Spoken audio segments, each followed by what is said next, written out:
Hello everybody, and thanks for viewing my technical analysis of Genta, stock symbol GETA. It is Saturday, September 26, 2009, and I am Austin Stock Trader.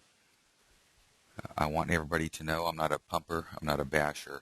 I don't get paid by anybody to do this. I'm doing it just for practice.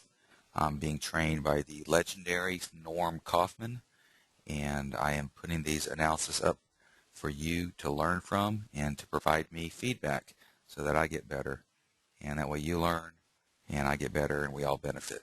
So if you do post some feedback, please list your reasoning why you were positive or negative or anything you can to support your reasoning. Thanks a lot, and let's get into this. As you can see up on the screen, I have the 10-day 15-minute chart up for Genta. Up here is the chart. Down here is the ADX. This part here is the fast stochastic. This is the Chaikin money flow. And down here is the volume indicator. As you can see, since September 16th, the market maker has been stepping up the stock, moving it up till about this point on September 24th, where he hit $1.25, and he backed the price down and came to about the level where it's currently at, around 97 cents. That kind of makes sense because of a couple things. First off, because that green line, which is the Bollinger Band, as you can see, these green lines all the way up, and over here are the Bollinger Bands.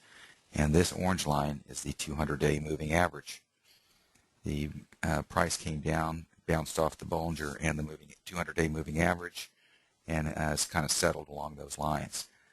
That's a very logical point. That's a very strong resistance point, or I should say support level, and that's a good logical place for the price to come down to retest.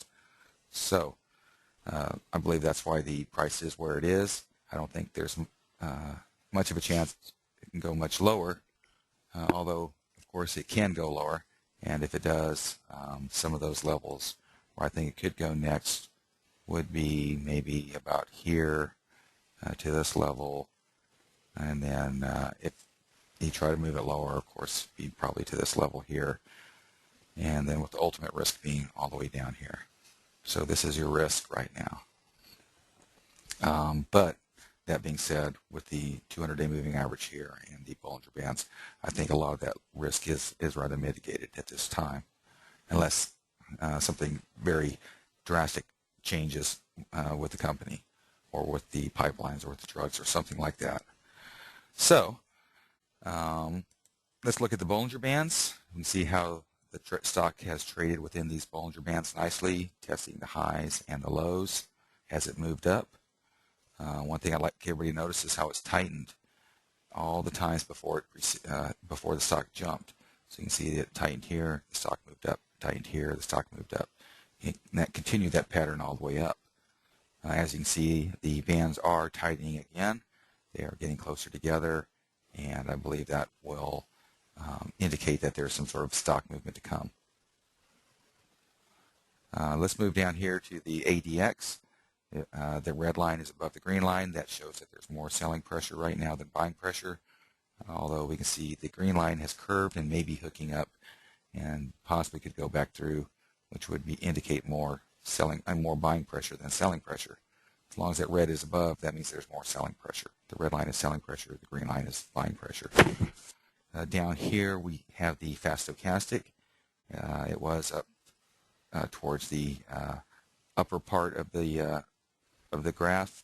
It has slowly moved down, as you can see, and has hit zero. That to me is kind of a good positive sign. That means it can't go much lower and that there's a lot of room for it to move up. Down here is the Chaikin money flow. It has been negative, but as we can see, it may have peaked, and that trend may be reversing with it heading back to that zero line. And if it goes above it, then we'll be in positive. We'll have positive money flow once it moves above zero.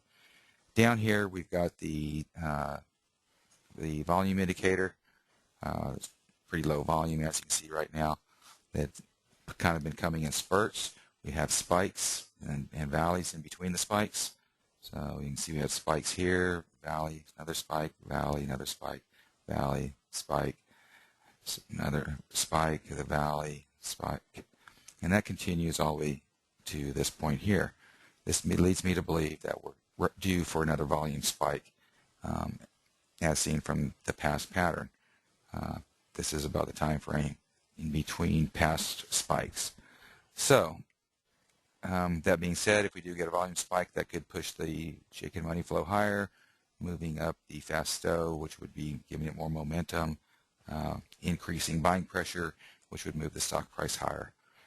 If it does go higher, I believe some of the points it's going to retest will be as follows. I think it'll probably go up here, retest about the $3, $4 mark, move up here to around the $7, and then it could move on up here around the $20, $25 mark again. So we understand where it could go higher and where it could go lower. I'm going to leave it at that. Please leave your feedback, either positive or negative. I'll try to respond, and I will also try to post more of these as the week progresses. Thanks a lot. Hope everybody has a great weekend and a very prosperous week ahead. That's it for now, and I am signing off.